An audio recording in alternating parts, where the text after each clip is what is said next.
Welcome to the library, where today we have the latest entry following Daragon and his protege Resh-lenk as they continue to investigate the death of an elvish businessman in Old Polaron.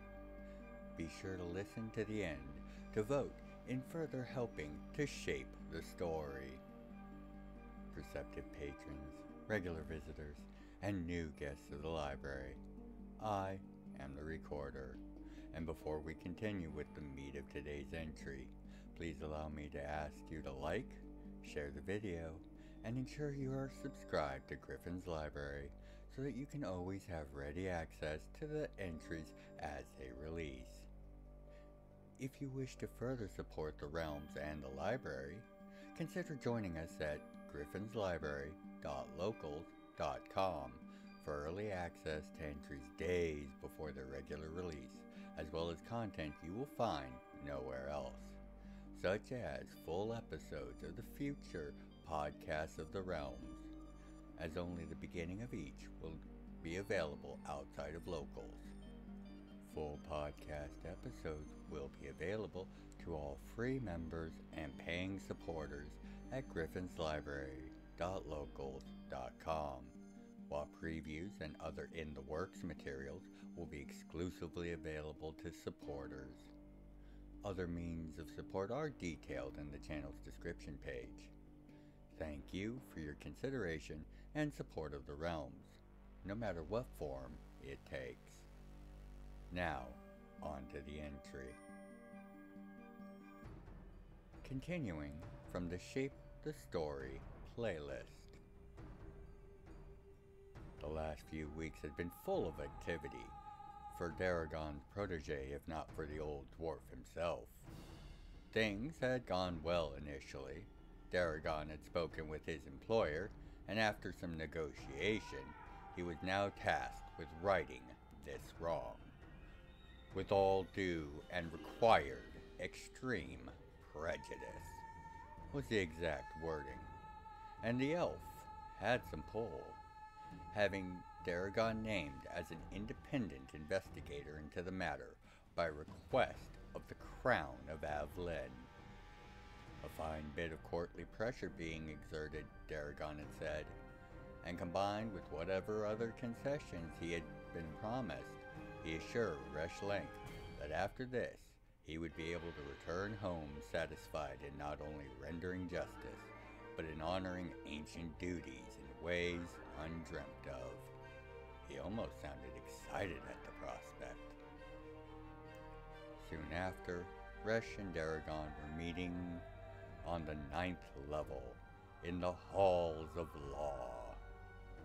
Many an elf, dwarf, or those of other lived species waved and greeted Daragon by name as they had arrived and made their way to their appointed place. For each, Daragon had a nod or a few word or questions, leaving no act of greeting unreturned. Resh was astonished, as he had never seen the old dwarf act so comfortably in a setting such as this. If Resh had been astonished before, he was all but struck dumb as they entered what appeared to be the personal office of the highest court of Polaron, with the Lord Arbiter and the Lord Marshal awaiting them. Daragon greeting both with warm jabs about increased portions of now graying hair, or wider waists, being returned with queries regarding the old dwarf's sight and senility, laughter being the resultant answer from both sides. As Resh quickly recovered his wits and the meeting was truly underway, it was clear there would be little help from the local authorities in what they considered a cold case. They would not interfere in Daragon's efforts, but they could not justify allocating resources or personnel to the matter. Their stance softened slightly after Daragon offered to allow them to claim any glory for his efforts as an out-of-retirement investigator. Daragon nor his client cared if 9th level took the win. Getting the win was their priority. Even with this concession, There was little that was on offer beyond the use of facilities and of the archives. Access to the scene was already taken care of for the two of them. Daragon thanked them and asked only for an updated remote access pass to the archives, tied to RuneScale's Holdings communication systems, to avoid bothering the various aides on tasks that he could well handle himself. A few more matters of legality and protocol later, and they were on their way to the scene, the estate of the slain elf. Arriving and meeting the Dragon Knight protecting the estate and ensuring the seal was maintained. Again, one of Daragon's former associates from his service as an investigator, Set Trends, a Manaree. After being allowed into the estate, the two began a thorough examination of the grounds, working their way to the main house.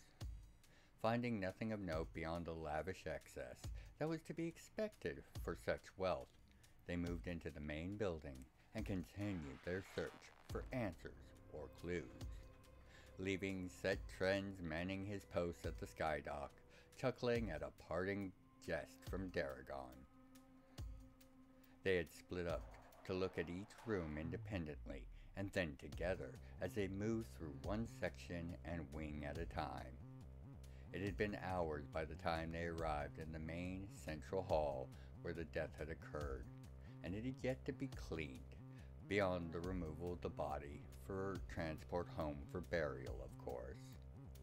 Comparing notes, it was clear that the initial investigators had not missed anything, although the state of the building currently was not anywhere near what it would have been at the time that they would have been conducting their duties.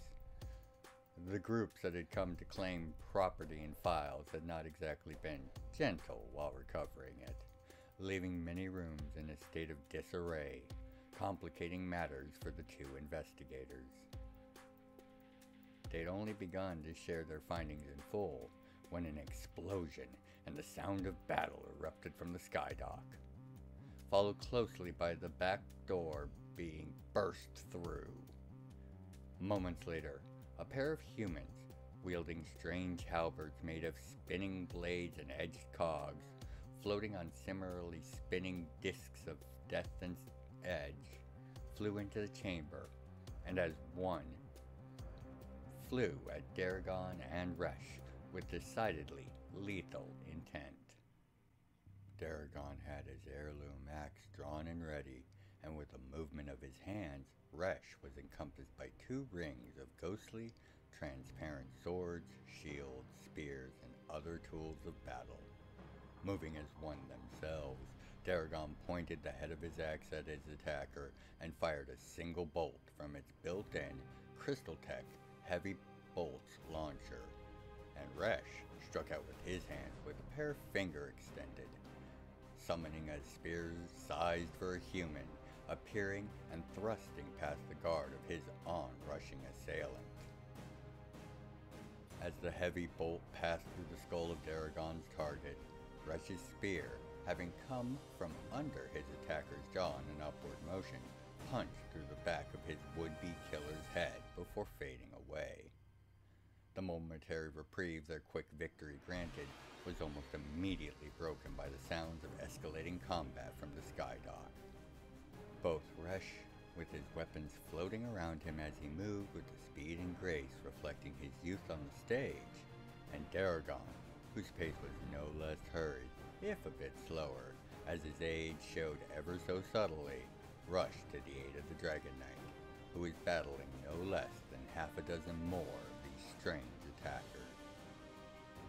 The battle they joined only lasted a minute or two longer at most, ending with all the attackers slain.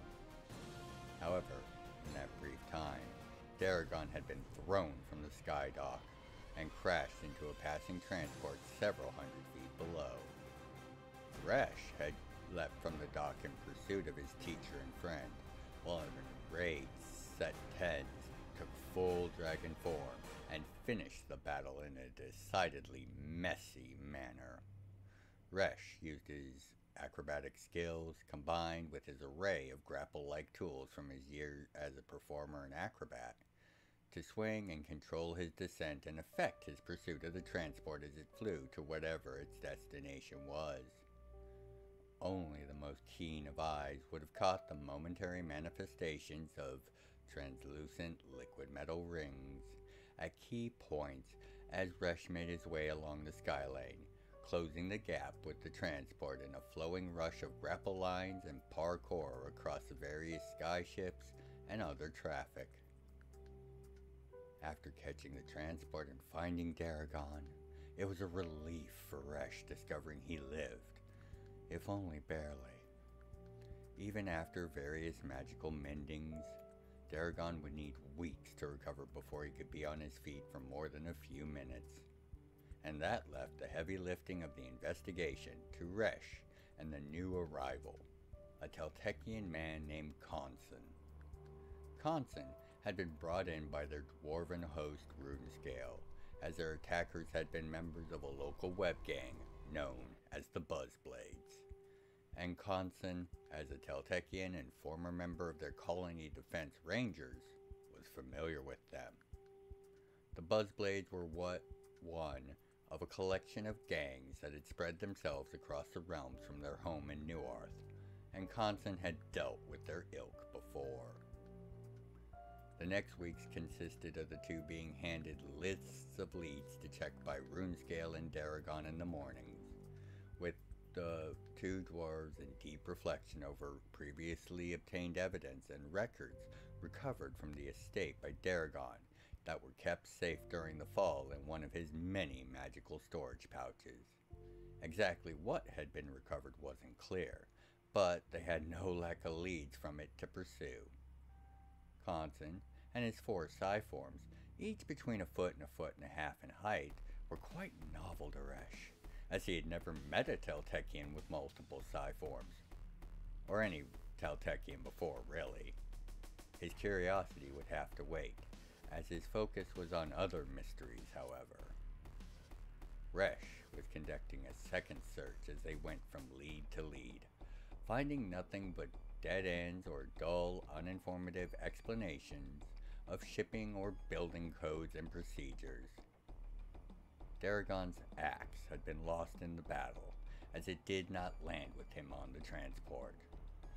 It was perhaps the only thing beyond his cane that Resh knew the old dwarf had left of his family. He didn't know the details, only that the house was a dying one, and Daragon's last relatives had been a victim of a cave-in many decades ago, while he was still an investigator, leaving him the last of their house and line.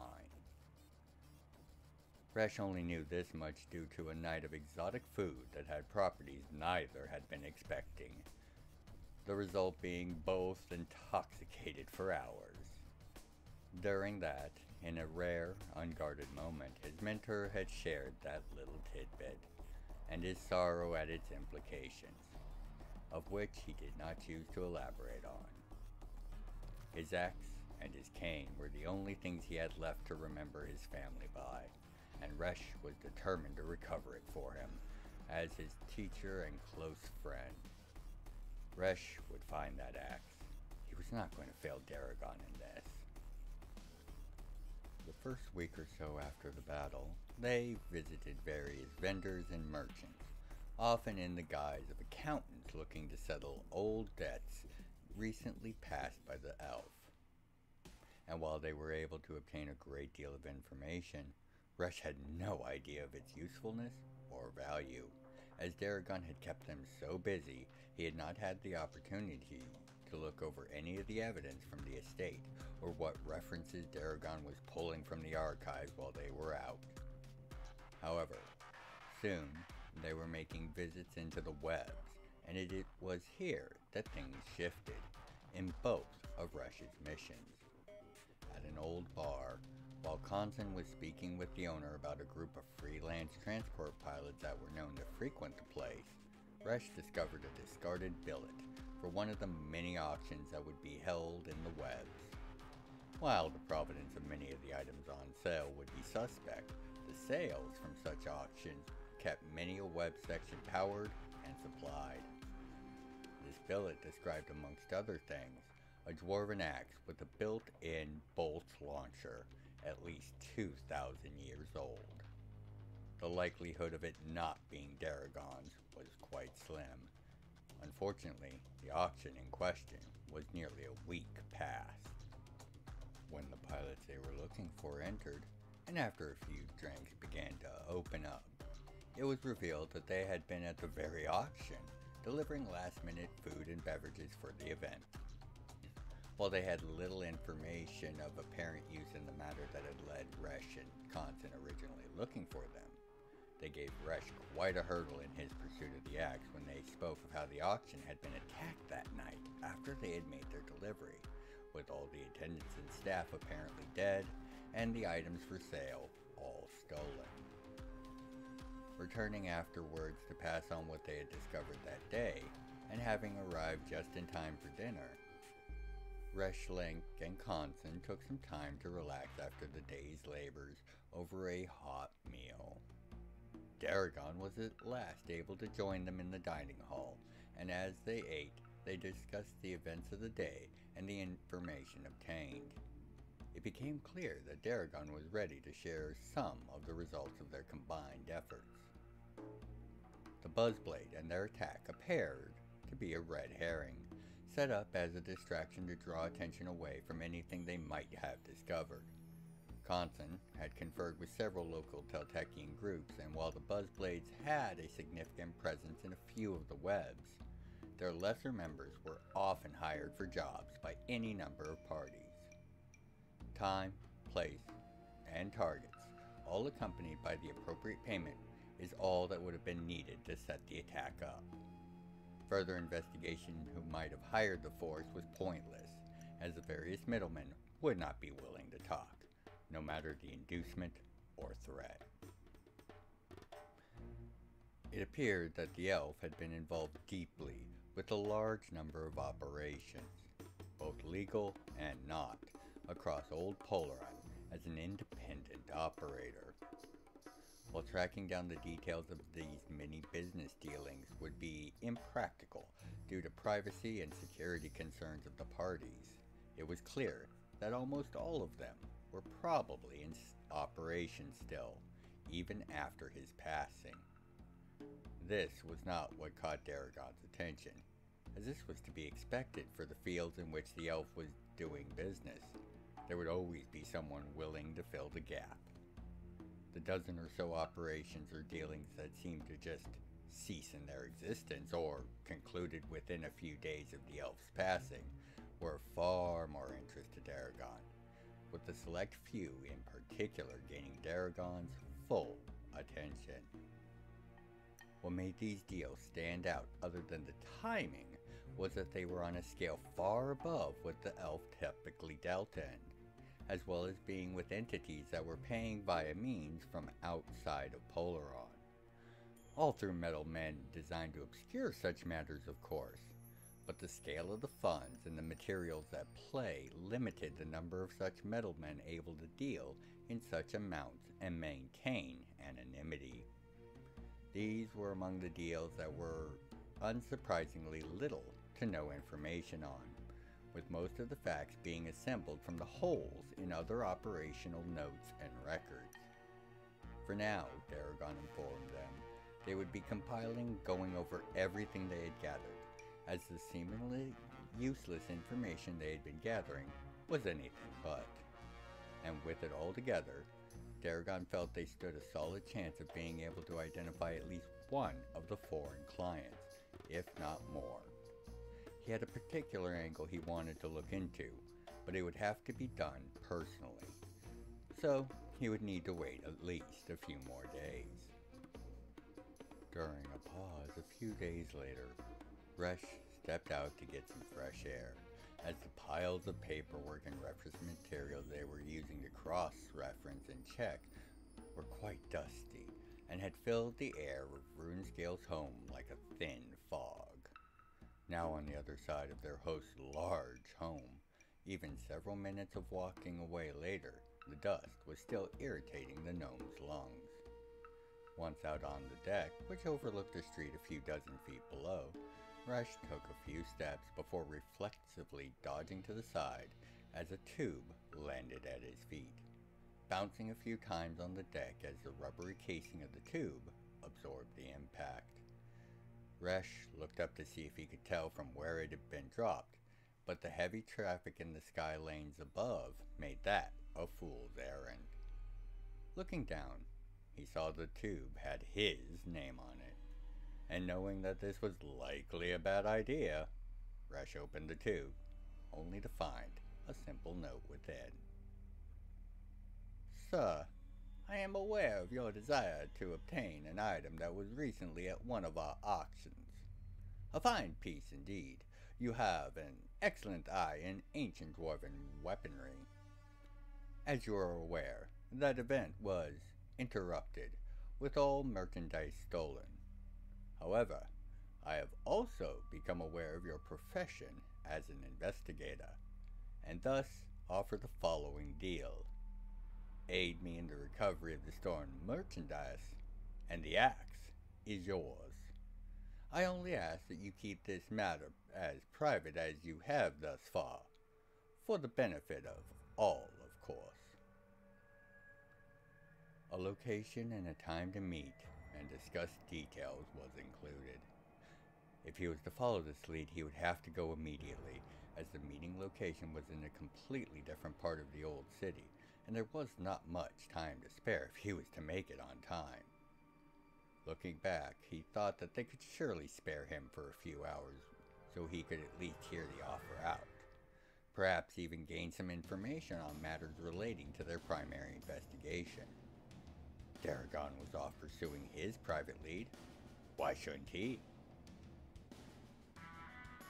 And here, my perceptive patrons, regular visitors, and new guests to the library, is where you get to help shape the story. Resh-lenk has a choice to make, and not much time to make it in. Vote in the comments below, both here, and if you are a member at Gryphon'sLibrary.locals.com, at the poll that will be running there. If you are a supporter at Gryphon'sLibrary.locals.com, you can additionally vote on the preview of this entry as a further thanks for your support of the library. There are two options for this choice: follow the lead or report the contact. If Resh follows the lead, he will have to leave without fully appraising the rest on his destination or goals if he is to make the meeting on time. An obvious tactic to maintain secrecy, or an ambush. But this does represent the best chance of finding the axe so far for Resh-lenk. If he reports it, most likely the meeting will be missed, and Resh may even receive censure for pursuing a task outside the one they were being contracted for, no matter how much it might mean to his mentor. Even if the meeting is somehow made, it is likely the delay will expose the fact that Resh has not kept the matter private as requested. So, let your voice be heard. What should Resh-lenk do? Follow the lead or report the contact. Votes will be tallied 2 weeks after this entry's public release. Until you next make your way back to the library for your next entry, by the 9 and 4, be well, take care of yourselves and each other. If you'd like to contribute to the further exploration and explanation of the realms, please consider leaving a comment, a like, and sharing the video around. I read all the comments and make efforts to reply to each.